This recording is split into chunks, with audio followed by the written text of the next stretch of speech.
ಭೀಮನ ಅಮಾವಾಸ್ಯೆ ಬಂತಂದ್ರೆ ಆ ಕರಾಳ ರಾತ್ರಿಯ ನೆನಪು ಕನ್ನಡಿಗರಿಗೆ ಆಗಿಯೇ ಆಗುತ್ತೆ.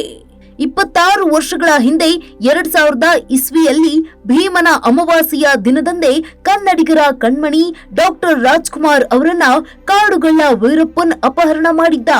ಆ ನಂತರ 108 ದಿನಗಳ ಕಾಲ ತನ್ನ ಅಧೀನದಲ್ಲಿ ಇರಿಸಿಕೊಂಡು ಅಂತಿಮವಾಗಿ ಬಿಡುಗಡೆ ಮಾಡಿದ್ದ.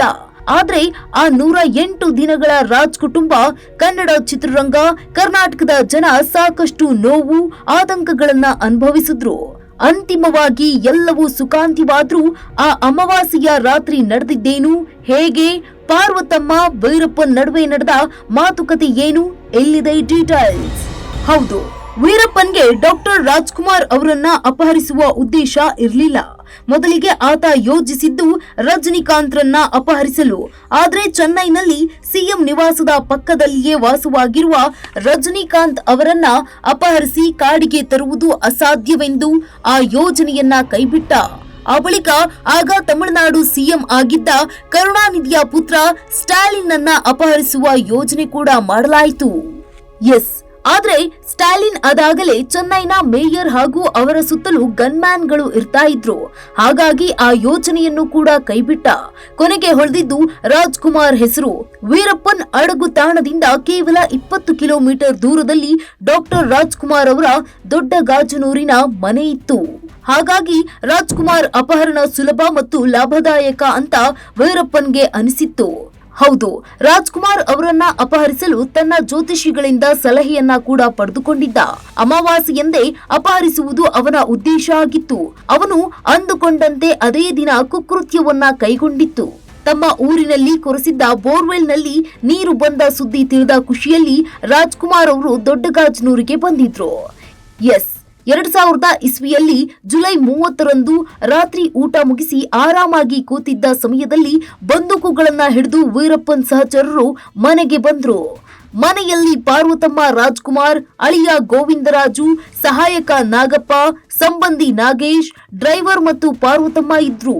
ಜೊತೆಗೆ ಕೆಲವು ಕೆಲಸದವರು ಕೂಡ ಇದ್ರು. ಹೌದು, ಮೊದಲಿಗೆ ವೀರಪ್ಪನ್ ಸಹಚರರು ಮನೆಯೊಳಗೆ ಪ್ರವೇಶ ಮಾಡಿದ್ರು. ಅದಾದ 2-3 ನಿಮಿಷದಲ್ಲಿ ವೀರಪ್ಪನ್ ಒಳಗೆ ಬಂದು ರಾಜ್ಕುಮಾರ್ ಅವರನ್ನ ಉದ್ದೇಶಿಸಿ, ಅಯ್ಯ ಹೊರಡೋಣ ಬನ್ನಿ ಎಂದ. ಪಾರ್ವತಮ್ಮ ಅವರ ಕೈಗೆ ಕ್ಯಾಸೆಟ್ ನೀಡಿ, ಇದನ್ನ ಸಿಎಂ ಎಸ್.ಎಂ. ಕೃಷ್ಣ ಅವರಿಗೆ ಕೊಡಿ, ನನಗೆ ಏನು ಬೇಕೋ ಅವರಿಗೆ ತಿಳಿಯುತ್ತದೆ. ಅಯ್ಯನವರ ಬಗ್ಗೆ ಚಿಂತಿಸಬೇಡಿ, ಅವರಿಗೆ ಏನು ಆಗದಂತೆ ನೋಡಿಕೊಳ್ಳುತ್ತೇವೆ ಎಂದ.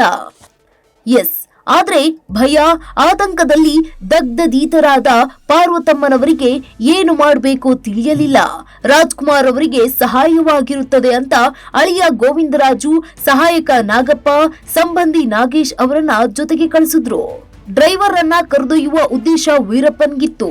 ಆದ್ರೆ ಪಾರ್ವತಮ್ಮನವರು ಬೆಂಗಳೂರಿಗೆ ಹೋಗಲು ಡ್ರೈವರ್ ಅವಶ್ಯಕತೆ ಇದ್ದ ಕಾರಣ ಅವನನ್ನ ಅಲ್ಲಿಯೇ ಬಿಟ್ಟು ಹೋದ ವೀರಪ್ಪನ್. ಹೋಗಬೇಕಾದ್ರೆ ಇಂದು ನಿನ್ನ ಸಮಯ ಚೆನ್ನಾಗಿದೆ, ನೀನು ಕರೆದುಕೊಂಡು ಹೋಗು, ನಾನು ಕರೆದುಕೊಂಡು ಬರುತ್ತೇನೆ ಅಂತ ವೀರಪ್ಪನ್ಗೆ ಹೇಳಿದ್ದಾಗಿ ಪಾರ್ವತಮ್ಮ ಸಂದರ್ಶನದಲ್ಲಿ ಹೇಳಿದ್ದಾರೆ. ಹೌದು, ವೀರಪ್ಪನ್ ರಾಜ್ಕುಮಾರ್ ಅವರನ್ನ ಕರೆದುಕೊಂಡು ಕತ್ತಲಲ್ಲಿ ಮರೆಯಾಗುತ್ತಿದ್ದಂತೆ ಎತ್ತ ಪಾರ್ವತಮ್ಮನವರು ಡ್ರೈವರ್ ಅನ್ನ ಕರೆದುಕೊಂಡು ಗಾಜನೂರಿನಿಂದ ಬೆಂಗಳೂರಿಗೆ ಪ್ರಯಾಣ ಆರಂಭಿಸಿದ್ರು. ಮೈಸೂರಿನಲ್ಲಿ ತಮ್ಮ ಪರಿಚಯದ ಜ್ಯೋತಿಷಿ ಭಾಷ್ಯಂ ಸ್ವಾಮಿ ಅವರ ಮನೆಗೆ ಹೋಗಿ ಅಲ್ಲಿ ರಾಜ್ಕುಮಾರ್ ಅವರ ವಿಷಯ ತಿಳಿಸಿ ಭವಿಷ್ಯದ ಸಲಹೆ ಪಡೆದುಕೊಂಡ್ರು. ಅಲ್ಲಿಂದ ಹೊರಟು ನೇರವಾಗಿ ಸಿಎಂ ಎಸ್.ಎಂ. ಕೃಷ್ಣ ಅವರ ಮನೆಯನ್ನ ಪಾರ್ವತಮ್ಮನವರು ತಲುಪಿದಾಗ ಬೆಳಗ್ಗಿನ ಜಾವ 3 ಗಂಟೆ.